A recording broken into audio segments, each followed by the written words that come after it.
สวัสดีทุกคนเนาะวันนี้อาจารย์จะมาแนะนำทุกคนเนาะวิธีการที่เราจะดาวน์โหลดโปรแกรมเนาะเป็นโปรแกรมที่เราจะต้องใช้ว่าจะเป็น Google Chrome เนาะโปรแกรมเปิดเพลงต่างๆเนาะอาจารย์จะพาโหลดอยู่ในเว็บนี้ไหนเป็นการดาวน์โหลดแบบยกสุดมักโปรแกรมตัวใดให้ติ๊กเลือกเลยเนาะตอนนี้อาจารย์จะเปิดอันนี้เนาะเป็นControl Panel ให้เบิ่งเนาะรายการในตัวนี้ยังบ่ทันมีโปรแกรมเด้อยังบ่ทันมีโปรแกรม Google Chrome ก็ยังบ่ทันมีอาจารย์จะพาโหลดนำการเราจะโหลดจังไดขั้นตอนที่1ให้เฮาไปที่ Microsoft Edge เพราะว่า Microsoft Edge นี่มันจะมีทุกเครื่องของ Windows 10 อยู่แล้วเปิดขึ้นมาเลยขั้นตอนนี้ต้องเชื่อมอินเทอร์เน็ตแล้วก็ให้ทุกคนพิมพ์คำว่า Google เนาะเฮาจะโหลดใน Google เนาะตัวนี้เนาะคลิกเข้าไป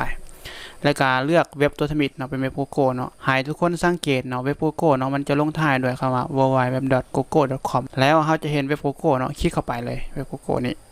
หลังจากนั้นให้ทุกคนเขียนคำว่านี่ไหนเนาะนี่ไหนเนาะนี่ไหนตัวนี้เนาะคลิกเข้าไปหลังจากเขียนนี่ไหนแล้วให้ติ๊กไปที่เว็บทมิตเลยเนาะนี่ไหน .com เนาะคลิกเข้าไปหลังจากคลิกเข้าไปแล้วให้ทุกคนติ๊กเลือกเนาะโปรแกรมตัวใดที่เราต้องการที่จะดาวน์โหลดในเครื่องนะเป็นโปรแกรมจำเป็นที่เราจะต้องใส่ให้ติ๊กเลือกเนาะสมมุติอาจารย์ต้องการใส่ Google Chrome เนาะติ๊ก Google Chrome เข้าไปแล้วก็มักตัวใดสมมุติว่าจะเป็น Firefox บ่ที่เราต้องการใส่ให้ติ๊กเลือกเนาะอาจารย์จะเลือก Google Chrome นะว่าจะเป็นแอป Zoom บ่จังซี่นะเนาะอันนี้เป็นการดาวน์โหลดยกสุดเด้ออาจารย์จะเลือก Google Chrome แล้วก็โปรแกรมเปิดเพลงเนาะ VLC แล้วก็เลือกโปรแกรมตัวนึงอีกเนาะเป็นโปรแกรมแตกไฟล์หมายความว่าเราจะดาวน์โหลดโปรแกรมเราต้องการแตกไฟล์ออกมาเพื่อทำการติดตั้งเลือกโปรแกรม Winla เนาะติ๊กเลือกตัวนี้หลังจากนั้นให้เราติ๊กมีอยู่3อันเลยเนาะ3อัน1 2 3ประมาณนี้เนาะแล้วก็เลื่อนลงมาเราจะเลือกตัวนี้เนาะเห็นบ่แล้วก็ get your นี่ไหนเนาะคลิกตัวนี้ปุ๊บเนาะหลังจากนั้นให้เราท่าแป๊บนึงเนาะระบบจะทำการดาวน์โหลดให้เราวันนี้เนาะแล้วก็กดเปิดไฟล์เลยกดเปิดไฟล์เนาะแล้วก็รอท่าแป๊บนึงแล้วก็กด yes เนาะเพื่อทำการติดตั้งแล้วก็อาจารย์จะเบิ่งให้เบิ่งเนาะตอนนี้ให้เราเปิด show detail เลยเนาะ show detail เนาะตอนนี้เราเบิ่งGoogle Chrome เนาะมันกำลังดาวน์โหลด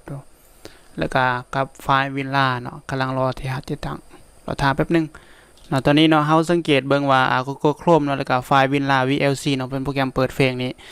มันจะติดตั้งให้เฮาแล้วเนาะสังเกตบนสเตตัสหรือว่าสถานะนี้มันจะเรียกโอเค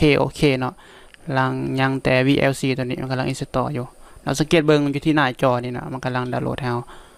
เนาะแล้วก็รอท่าแป๊บนึงเนาะแล้วจะขึ้นอยู่ที่หน้าจอถ้าบ่เห็นอยู่ที่หน้าจอให้เฮาไปที่รูป Windows เนาะแล้วก็ซอกหาในนี้นะตอนนี้ระบบสถานะคลิกโอเคเนาะทำเบิด3โปรแกรมที่เราติดตั้งนี้เนาะก็จะประมาณนี้เห็นบ่ติดตั้งบัดเดียวได้ครบสุดเลยเนาะอันนี้เป็นวิธีที่มือใหม่ที่จะต้องติดตั้งเนาะเราจำเป็นที่จะไปเลือกติดตั้งเท่าไหร่มันเสียเวลาเราเฮ็ดแบบนี้เนาะจึงจะสะดวกเลยครับว่องไวกว่าเนาะก็จะประมาณนี้เนี่ยขอบใจ